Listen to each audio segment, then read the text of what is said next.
Hello दोस्तों, कैसे हो आप सभी। स्वागत है आप सभी का न्यू वीडियो में। और हम लोग कवर कर रहे थे क्लास 6 के एनसीईआरटी साइंस को। ठीक है, ये चैप्टर नंबर 8 है, शरीर में गति, मूवमेंट इन आवर बॉडी। और इस क्लास का पीडीएफ लेने के लिए डिस्क्रिप्शन में व्हाट्सएप ग्रुप का लिंक है, उसे आप लोग ज्वाइन कर लीजिए। तो आइए स्टार्ट करते हैं। ठीक है, सबसे पहला हमारा टॉपिक है संधि, जिसे हम लोग ज्वाइंट बोलते हैं। तो ज्वाइंट क्या होता है? शरीर की वह हिस्सा जहाँ पे दो, मतलब शरीर का वह भाग जहाँ पे दो दो भाग आपस में क्या होते हैं, जुड़ते हैं, उसे हम लोग क्या बोलते हैं? ज्वाइंट बोलते हैं। जैसे मतलब बोन और बोन, हड्डी हड्डी एक दूसरे से जुड़ते होंगे, और बोन और मसल मतलब अस्थि और मांसपेशी आपस में जुड़ते होंगे, और मांसपेशी मांसपेशी आपस में जुड़ते होंगे। ठीक है, तो शरीर का वह हिस्सा जहाँ पर दो भाग आपस में जुड़ते हैं और वहां पे कुछ ना कुछ मूवमेंट होता है, उसे हम लोग क्या बोलते हैं? संधि बोलते हैं, ज्वाइंट बोलते हैं।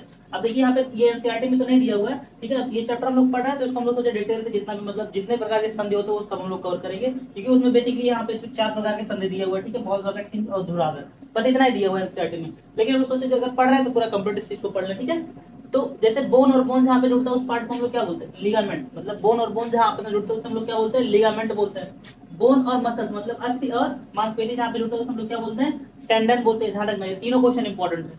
और मसल्स मसल्स जहाँ पे जुड़ते हैं उसे हम लोग क्या बोलते हैं? सेलेक्सर बोलते हैं। क्या बोलते हैं? सेलेक्सर। तो ध्यान रखना, bone plus bone ligament. Bone और मसल जहाँ पे जुड़ता है उस पार्ट को हम लोग टेंडन बोलते हैं, और मसल्स और मसल जहाँ पे मिलता है उसे हम लोग क्या बोलते हैं? सेलेक्सर बोलते हैं। अब देखते हैं हम लोग टाइप्स ऑफ जॉइंट, संधि कितने प्रकार के होते हैं।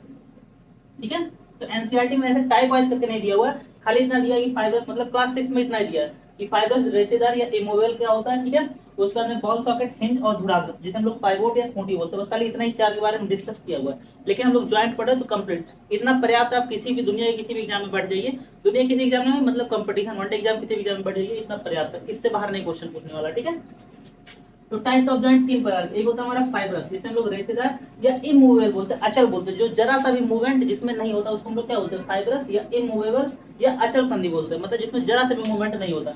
और एक होता है हमारा कार्टिलेजियस, जिसे हम लोग स्लाइटली मूवेबल बोलते हैं, मतलब उपास्थीय, इसमें थोड़ा बहुत मूवमेंट हो सकता है। ठीक है, थोड़ा बहुत मूवमेंट इसमें होता है, जिसे हम लोग क्या बोलते हैं? कार्टिलेजियस या स्लाइटली। ये क्या होता है? स्लाइटली मूवेबल होता है, ऐसे हम लोग क्या बोलते हैं? उपास्थीय बोलते हैं। और एक होता है हमारा साइनोवियल। क्या होता है? साइनोवियल जॉइंट, जिसे हम लोग बोलते हैं फ्रीली मूवेबल, मतलब पूरी तरीके से मतलब मूव कर सकता है। जैसे मान लीजिए यहाँ पे देखिए हाथ का, ठीक है, ये पूरा हिस्सा हो गया, ठीक है, मूव कर सकता है। इसको हम लोग क्या बोलते हैं? फ्रीली मूवेबल, या फिर इसे हम लोग साइनोवियल जॉइंट बोलते हैं। अब देखिए हम लोग फाइब्रस जॉइंट या इमूवेबल, जिसे हम लोग रेशेदार या फिर अचल संधि कहते हैं, कहाँ कहाँ पाया जाता है? इसका जैसे हमारा ये खोपड़ी हो गया। ठीक है, खोपड़ी में कितने अस्थियां होते हैं? 29 अस्थियां होती है। ठीक है, ये खोपड़ी का पूरा जितना 29 अस्थि होता है, एक अस्थि एक को छोड़ के बाकी 28 अस्थि मतलब इमूवेबल होते हैं, मतलब इनमें कोई मूवमेंट नहीं होता। ठीक है, तो ये जो हमारा स्कल, खोपड़ी, ठीक है, खोपड़ी, ये ऊपरी जबड़ा, ये कपाल से जुड़ा हुआ है। इस जॉइंट को हम लोग क्या बोलते हैं? इमूवेबल या फाइब्रस जॉइंट बोलते हैं। तो स्कल, खोपड़ी और कपाल, एक चीज ध्यान रखना, जो ऊपरी वाला जबड़ा होता है, ऊपरी वाला जबड़ा होता है, ठीक है, और यहाँ पे कपाल के बीच में जो जॉइंट होता है, ये कौन सा जॉइंट कहलाता है? फाइब्रस जॉइंट कहलाता है। और यहाँ पे देखिए टीथ और सॉकेट, मतलब दांत जहाँ पे धंसा हुआ गर्द में, ठीक है, वो भी हमारा कौन सा जॉइंट होता है? फाइब्रस या इमूवेबल। अब एक चीज ध्यान रखना, जैसे हमने बताया कि स्कल में पूरे 29 हड्डियां होते हैं टोटल खोपड़ी में, जिसमें से 28 हड्डी जो होते हैं इमूवेबल होते हैं, मतलब मूव नहीं करते। लेकिन एकमात्र हड्डी होता है, ये क्वेश्चन पूछा गया है। ठीक है, निचला जबड़ा हमारा क्या होता है? मूवेबल होता है। ऊपरी वाला जबड़ा नहीं मूव करता, लेकिन नीचे वाला हमारा जबड़ा क्या होता है? मूव करता है। इस बोन को हम लोग क्या बोलते हैं? मैंडिबल बोलते हैं। क्या बोलते हैं? मैंडिबल बोलते हैं। तो ध्यान रखना, पूरे इसका खोपड़ी में जो 29 अस्थियां होती है, उसमें एक मात्र अस्थि ऐसा होता है जो मूव करता है, जिसे हम लोग क्या बोलते हैं? निचला जबड़ा, इसका नाम क्या है? मैंडिबल है। ये चीज ध्यान रखना। अब नेक्स्ट है कार्टिलेजियस, जिसे हम लोग स्लाइटली मूवेबल, थोड़ा थोड़ा मूव करता है। अब इसमें कौन कौन से हमारे बोन आ जाएंगे, एग्जाम्पल हो जाएंगे? दो कशेरुकी के बीच में, मतलब बैकबोन, जो हमारा बैकबोन होता है, मेरुदंड, ठीक है, वो 33 वर्टिब्रे या फिर कशेरुकी से मिलकर बना हुआ है। तो दो कशेरुकी के बीच का जो ज्वाइंट होता है उसे हम लोग क्या बोलते हैं? कार्टिलेजियस ज्वाइंट बोलते हैं। प्यूबिक ग्रेडल, जिसे हम लोग पेडुकर्धनी बोलते हैं। स्टर्नम और रिब्स, स्टर्नम रिब्स, जैसे यहाँ पे हम लोग का छाती का हड्डी, जो मतलब यहाँ का होता है वक्ष, वक्ष अस्थि से बोलते हैं यहाँ पे। और इससे रिब्स क्या होता है? सब आगे आपस में जुड़े होते हैं। ये किस जॉइंट से जुड़ा होता है? स्लाइटली मूव, कि हम लोग का जो रिब्स केज होता है ये थोड़ा बहुत मूव कर सकता है। ठीक है, अब नेक्स्ट है साइनोवियल जॉइंट, जिसे हम लोग बोलते हैं फ्रीली मूवेबल। ये कई प्रकार के होते हैं। सबसे पहला है बॉल एंड सॉकेट, जिसे हम लोग हिंदी में कंदुक खल्लिका संघ बोलते हैं। क्या बोलते हैं? बॉल एंड सॉकेट को कंदुक खल्लिका। कंदुक मतलब होता है बॉल, और सॉकेट मतलब होता है गुहिका। जैसे मान लीजिए गुहिका, ये सॉकेट हो गया, और ये एक मतलब एक अस्थि का ये सॉकेट वाला पार्ट हो गया, और दूसरे अस्थि का ये बॉल वाला, इसमें जाके क्या हो जाएगा? फिट हो जाएगा। क्या हो जाएगा? इसमें फिट हो जाएगा। इसी को हम लोग क्या बोलते हैं? Ball and socket joint. अब ये कहाँ कहाँ पे होता है? शोल्डर, कंधे में। कहाँ पे? शोल्डर में, कंधे में। अब शोल्डर का यहाँ पे जो वाला पार्ट होता है, ये वाला, ठीक है, इसको हम लोग क्या बोलते हैं, स्कैपुला बोलते हैं। क्या बोलते हैं, स्कैपुला। और ये हाथ का जो ये वाला हड्डी होता है इसको हम लोग ह्यूमरस बोलते हैं। क्या बोलते हैं, ह्यूमरस। जैसे हाथ में 30 हड्डियां होती है, humerus, radius, ulna, carpal, metacarpal, phalanges, ठीक है। तो ये जो ह्यूमरस वाला हिस्सा है ये स्कैपुला से जुड़ा हुआ है, यहाँ पे जो जॉइंट है इस जॉइंट को हम लोग क्या बोलते हैं, बॉल एंड सॉकेट जॉइंट। ऐसे हिप्स हमारा जो कूल्हा होता है, ठीक है, कमर के नीचे वाला हिस्सा, ठीक है, ये पेल्विक जॉइंट है। जैसे पैर का ये वाला जो बोन होता है नीचे तो सबसे लंबी हड्डी होती है, जिसे हम लोग क्या बोलते हैं, फीमर बोलते हैं। क्या बोलते हैं, फीमर। तो पेल्विक और फीमर के बीच में जो जॉइंट होता है उस वो भी कैसा जॉइंट होता है, बॉल एंड सॉकेट। मतलब हिप्स या कूल्हे की अस्थि होती है, ठीक है। दीदी ध्यान रखना, कंधे में और कूल्हे में कौन सी अस्थि पाई, कौन सा जॉइंट पाया जाता है, बॉल एंड सॉकेट। अब नेक्स्ट है हिंज। हिंज को हम लोग हिंदी में कब्जा बोलते हैं। क्या बोलते हैं, कब्जा। बेसिकली जैसे आप लोग दरवाजे में देखेंगे कब्जा लगा होता है, तो दरवाजा सिर्फ एक ही साइड में ओपन होता है, दोनों साइड में ओपन नहीं होता। जैसे मान लीजिए हाथ काट ये एल्बो, ठीक है, कोहनी, और ऐसे पैर का भी ये एक ही साइड में क्या होता है, ओपन होता है, ठीक है, पीछे की तरफ नहीं मूवमेंट होगा। तो इसको हम लोग क्या बोलते हैं, हिंज जॉइंट बोलते हैं। क्या बोलते हैं, हिंज। तो एल्बो में और नी में, ठीक है, मतलब कोहनी में और घुटने में कौन सी जॉइंट पाया जाएगा, हिंज जॉइंट पाया जाएगा या कब्जा संधि पाया जाएगा। अब नेक्स्ट है धुराग्र। एनसीईआरटी में धुराग्र दिया है, पाइवोट, इसे हम लोग क्या बोलते हैं, खूंटी के नाम से जानते हैं। खूंटी आप लोग देखेंगे घर में, यहाँ का जो गर्दन का यहाँ का अस्थि है, ठीक है, मतलब गर्दन और जिस सर से जुड़ा हुआ है ये कौन सी मतलब यहाँ पे जॉइंट है, ठीक है, इसे हम लोग क्या बोलते हैं, धुराग्र या पाइवोट बोलते हैं। तो गर्दन और सिर, ठीक है। अब देखिए जैसे बैकबोन आप लोग पढ़े होंगे तो बैकबोन में 33 कशेरुकी होते हैं, मतलब 33 वर्टिब्रे होते हैं। 33 वर्टिब्रे का जो सबसे ऊपर वाला हिस्सा होता है, ठीक है, वही जुड़ा होता है सिर वाले हिस्से से, मतलब एक्सिस से, जो हम लोग का एक्सिस होता है ना ये, ठीक है, एक्सिस होता है कंप्लीट। तो एक्सिस से जो बैकबोन का सबसे ऊपरी वाला वर्टिब्रे होता है उसको हम लोग एटलस बोलते हैं। क्या बोलते हैं, एटलस बोलते हैं। अगर मान लीजिए सिर्फ इतना क्वेश्चन पूछता है गर्दन और सिर, लेकिन ये तो मतलब क्लास 6 एनसीईआरटी में इतना ही दिया हुआ है, लेकिन आप अगर और थोड़े हायर क्लास का एग्जाम देंगे, ठीक है, टीजीटी या पीजीटी में, तो उसमें ये क्वेश्चन पूछ सकता है, ठीक है, एटलस और एक्सिस के बीच में कौन सा जॉइंट पाया जाता है, धुराग्र या पाइवोट। अब इसमें ध्यान रखना एक पॉइंट एनसीईआरटी में दिया हुआ है, इसमें बेलनाकार अस्थि एक छल्ले में घूमती रहती है, मतलब एक छल्ले में घूमता रहता है, ठीक है। अब नेक्स्ट है ग्लाइडिंग जॉइंट। क्या होता है, ग्लाइडिंग। इसमें क्या करता है, एक बोन दूसरे बोन पे ग्लाइड करता है। ग्लाइडिंग आप लोग समझ सकते हैं, ठीक है। तो ग्लाइडिंग कहाँ होता है, कार्पल, कलाई, ठीक है, ये कलाई वाला हिस्सा जो यहाँ पे है, ठीक है, ये क्या है, कार्पल है, ठीक है। और टार्सल से वैसे पैर का भी जो हिस्सा है, मतलब जिसे हम लोग क्या बोलते हैं, एड़ी या फिर एंकल बोलते हैं। क्या बोलते हैं, एड़ी एंकल। जैसे पैर, जैसे यहाँ पे क्या है, हाथ का, ऐसे पैर भी तो हम लोग मूव करते हैं, ठीक है, वहां पे कौन सा जॉइंट पाया था, ग्लाइडिंग जॉइंट पाया था। अब सैडल जॉइंट कहाँ पाया था, थंब में। अगर क्वेश्चन पूछे थंब में कैसा जॉइंट पाया था, तो सैडल जॉइंट पाया जाता है। और इलिप्सॉइड, एक होता है इलिप्सॉइड, ये कहाँ पाया था, फिंगर में, ये फिंगर के बीच में। अगर थंब के बीच में पूछता है तो कैसा जॉइंट पाया था, थंब कैसे जुड़ा होता है इससे, सैडल जॉइंट थे, लेकिन फिंगर कैसे जुड़ा होता है, इलिप्सॉइड जॉइंट थे, ठीक है। अब लोग आगे देखते हैं क्लास को। अब आगे देखते हैं, अगला हमारा टॉपिक है कंकाल, जिसे हम लोग क्या बोलते हैं, स्केलेटन बोलते हैं। ये शरीर को ढांचा प्रदान करता है। ये किससे इसका बना होता है, बोन और कार्टिलेज मिलकर क्या बनाता है, स्केलेटन, पूरा स्केलेटन सिस्टम बनाता है। अस्थि और उपास्थि, कार्टिलेज को हम लोग क्या बोलते हैं, उपास्थि बोलते हैं, बोन को हम लोग क्या बोलते हैं, अस्थि बोलते हैं। मतलब जो हार्ड वाला, जिसके संयोजी ऊतक जब पड़े होंगे, ठीक है, तो वहाँ पे हार्ड संयोजी ऊतक पड़े होंगे, जिसमें हमारा क्या आता है, बोन और कार्टिलेज आता है, ठीक है। अब नेक्स्ट है पसली पिंजर, जिसे हम लोग क्या बोलते हैं, रिब केज, मतलब रिब्स यहाँ का, ठीक है, पसली जिसे हम लोग क्या बोलते हैं, ठीक है। तो ये पसली क्या होती है, ये हल्का सा मुड़ा हुआ होता है, ठीक है। पसली मतलब 12 जोड़ी पसली पाए जाते हैं और टोटल कुल 24 होता है। ये पसली जो होता है आगे यहाँ पे वक्ष जो स्टर्नम वाली स्टर्नम होता है, जिसे हम लोग छाती का हड्डी बोलते हैं या फिर वक्ष अस्थि बोलते हैं, ठीक है। आगे की तरफ इससे जुड़ा होता है, पीछे की तरफ कहाँ से, बैकबोन या मेरुदंड से जाके जुड़ा होता है, ठीक है। और ये एक बॉक्स की तरीके से संरचना बनाता है, इसको हम लोग क्या बोलते हैं, पसली पिंजर बोलते हैं, ठीक है। तो पसलियां क्या होती हैं, आपस में मुड़ी होती है, जो आगे की तरफ स्टर्नम से और पीछे की तरफ किससे जुड़े होते हैं, बैकबोन या मेरुदंड से जुड़े होते हैं, ठीक है। और एक बक्से जैसी संरचना का निर्माण करते हैं, इसको हम लोग क्या बोलते हैं, पसली पिंजर या रिब केज बोलते हैं, ठीक है। ध्यान रखना ये 12 जोड़ी होते हैं और यहाँ टोटल कितने हो जाएंगे, तो 12 जोड़ी है तो टोटल 24 पसलियां हो जाएंगे। जैसे आप लोग पढ़े होंगे 12 पेयर होता है, स्टार्टिंग के 1 से जो 7 पेयर होता है उसे हम लोग ट्रू रिब्स बोलते हैं। क्या बोलते हैं, ट्रू रिब्स बोलते हैं। फिर 8 से जो 10 तक होता है उसे हम लोग फॉल्स रिब्स बोलते हैं। और जो 11वां 12वां पेयर होता है उसे हम लोग क्या बोलते हैं, फ्लोटिंग रिब्स बोलते हैं। क्या बोलते हैं, फ्लोटिंग। अब ये ऐसा क्यों होता है, ये हम लोग आगे जब हायर क्लास में पढ़ेंगे तो आप हम लोग देखेंगे, ठीक है। अभी क्लास 6 एनसीईआरटी में इतना ही दिया है, ठीक है। अब नेक्स्ट है मेरुदंड या बैकबोन, ठीक है, मेरुदंड या बैकबोन। तो बैकबोन जो होता है कई सारे छोटे छोटे अस्थियों से मिलकर बना होता है, जिसे हम लोग वर्टिब्रे बोलते हैं या फिर कशेरुकी बोलते हैं, ठीक है। ये टोटल कितने होते हैं, 33 कशेरुकी होते हैं, ठीक है। आप लोग पढ़ेंगे कि मतलब बैकबोन में कितने अस्थियां या हड्डी पाया जाएगा, तो 26 होता है। लेकिन अगर वर्टिब्रे या कशेरुकी पूछता है तो कितना बताएंगे, 33 बताएंगे। ये चीज ध्यान रखना, अगर बोन पूछेगा, अस्थि पूछेगा तो 26 बताना है, और अगर कशेरुकी या फिर वर्टिब्रे पूछेगा तो कितना बताना है, 33 बताना है। अब ऐसा क्यों होता है हम लोग आगे देखते हैं, मतलब एनसीईआरटी में तो नहीं दिया, लेकिन हम लोग इस चीज पर डिस्कस कर लेते हैं यहाँ पे, ठीक है। तो बोन टोटल कितने होंगे, 26, और कशेरुकी कितने होंगे, 33 होंगे, ठीक है। देखिए यहाँ पे पूरा टोटल 33 हमने लिखा है। जैसे जो गला वाला ऊपर वाला रीजन होता है उसे हम लोग क्या बोलते हैं, सर्वाइकल वर्टिब्रे। ये टोटल कितने होते हैं, 7। ऊपर की स्टार्टिंग जो 7 होते हैं हम लोग क्या बोलते हैं, सर्वाइकल वर्टिब्रे बोलते हैं। और यहाँ पे जो वक्त छाती वाला जो हिस्सा हो गया, इसमें 12 वर्टिब्रे पाए जाते हैं, हम लोग थ्रोइक बोलते हैं, मतलब पीछे यहाँ पे, ठीक है। और लुम्बर मतलब पेट और कमर के ऊपर वाला जो हिस्सा होता है लुम्बर, यहाँ पे कितने होते हैं, 5 होते हैं।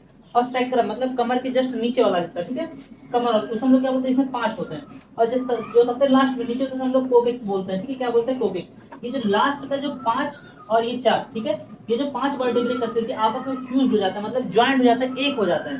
और जो लास्ट के जो 4 होते हैं इसे हम लोग कोबिक्स बोलते हैं, ये भी आपस में फ्यूज हो जाता है। इसी वजह से पूरा टोटल संख्या कितना हो जाता है, बोल पूछेगा तो 26 और कसेरकी पूछेगा तो 33 ही होते हैं, ठीक है। ये लास्ट में जो सेक्रम और कोबिक्स होता है ये आपस में फ्यूज होकर एक बन जाते हैं, ठीक है, मतलब ये 5 होकर फ्यूज होकर एक बन जाएंगे और ये 4 है फ्यूज होकर एक बन जाएंगे, ठीक है। और ये जो कोबिक्स होता है इसी को हम लोग टेल बोन बोलते हैं, क्या बोलते हैं, टेल बोन बोलते हैं। अब एक क्वेश्चन ध्यान रखना, जो पहला वर्टिब्री मतलब यहाँ पे बैकबोन का जो यहाँ सबसे पहला वाला वर्टिब्री होता है उसे हम लोग क्या बोलते हैं, एटलस के नाम से जानते हैं, ठीक है। और जो लास्ट वाला होता है उसे हम लोग कोकिक्स बोलते हैं, इसे हम लोग क्या बोलते हैं, टेल बोन बोलते हैं, ठीक है। अब नेक्स्ट देखते हैं स्टोडी अस्थि। स्टोडी अस्थि हम लोग पेल्विक बोन बोलते हैं, ठीक है। इसे कूल्हे की अस्थि या फिर हिप बोन कहा जाता है। इनकी संख्या कितनी होती है, 2। तो सिर्फ इतना ध्यान रखना, पेल्विक बोन जो कूल्हे की अस्थि होती है हम लोग क्या बोलते हैं, पेल्विक बोलते हैं। इनकी संख्या कितनी होती है, 2 होती है।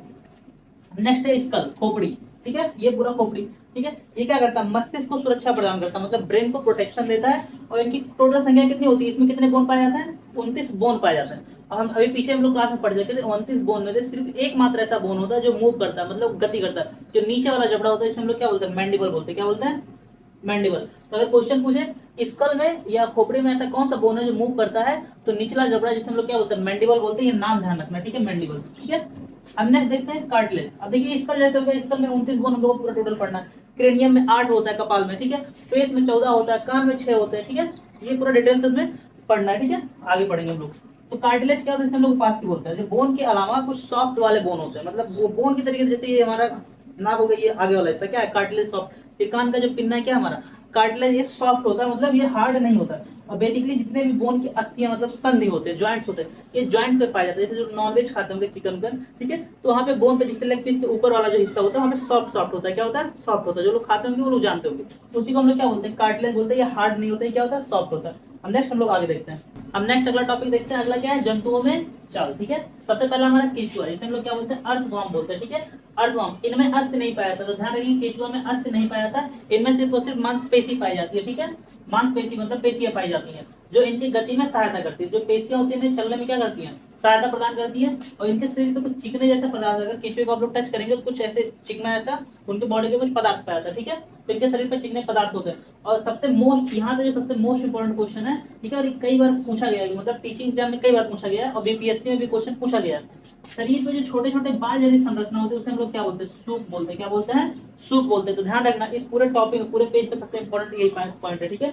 तो शरीर पे छोटे छोटे बाल जैसी संरचना होती है इसे हम लोग क्या बोलते हैं, सूप बोलते हैं। और यही सूप जो होते हैं पेशियों से जुड़े होते हैं और मिट्टी में उनका पकड़ बनाने में मजबूत करती है। ये भी क्वेश्चन पूछ सकता है कि केंचुआ हुआ शरीर का कौन सा भाग है जो मिट्टी में पकड़ बनाने में मदद करता है, तो कौन करता है, सूप ही करता है, क्या करता है, सूप। तो ध्यान रखना है, ठीक है। अब इसके मतलब केंचुआ के बारे में हम लोग आगे डिटेल से पढ़ेंगे, ठीक है। एनालिडा उसमें आता है, किंगडम में आता है, ठीक है। और इसे किसानों का मित्र भी बोला जाता है, ठीक है, इसे ध्यान रखना। वर्मी कंपोस्ट इसी से बनता है, मतलब केंचुए के द्वारा जो खाद बनाया जाता है हम लोग वर्मी कंपोस्ट बोलते हैं, ठीक है। अब नेक्स्ट है घोंगा।